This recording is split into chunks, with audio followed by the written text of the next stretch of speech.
when it comes to training, we want to make sure that we have balance between different joint actions in the body.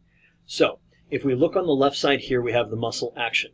We look in the center, we have the muscle groups that are going to be causing each of those actions. And then on the far right, we have the balance in strength that we want to see from one side of the body to the other. So, when we're looking at our hip flexors and extensors, we're talking about the four muscles of our hip flexion, and then the glutes and hamstrings giving us hip extension. And based upon, notice this is the IFPA, aka the International Fitness Professionals Association, ratio, we're going to see about a 1-to-1. Now, probably you're going to have far more strength and power in our glutes and hamstrings than we're ever going to have there, but it gives us a goal to strive for whenever we're programming for our athletes. So we're going to typically have stronger quads than we are going to have hamstrings.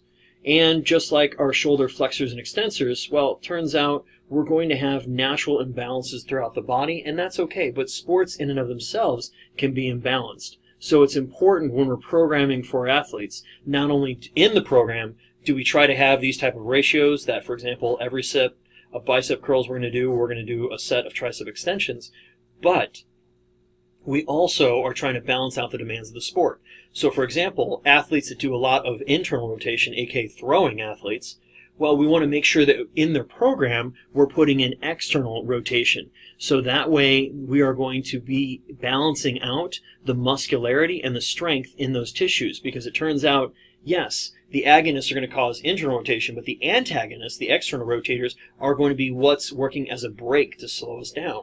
And if we don't have essentially not just a strong enough side where we have the gas pedal, but a strong enough side where we have the brake pedal, we're going to be far more likely to injure ourselves. So, when you're looking at your program, specifically when we're looking at what our athletes are doing naturally in their sport, we need to make sure that our program is going to be balancing them out. So that for every set of a press, they're doing a set of a pull. For every set where they're doing of abs, they're doing a set of back extension. So that we are keeping this balance throughout the body.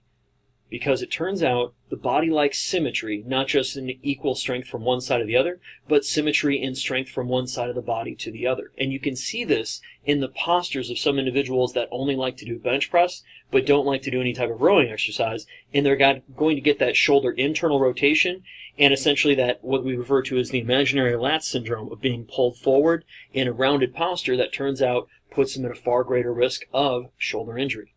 Thank you guys for listening. Have a great day.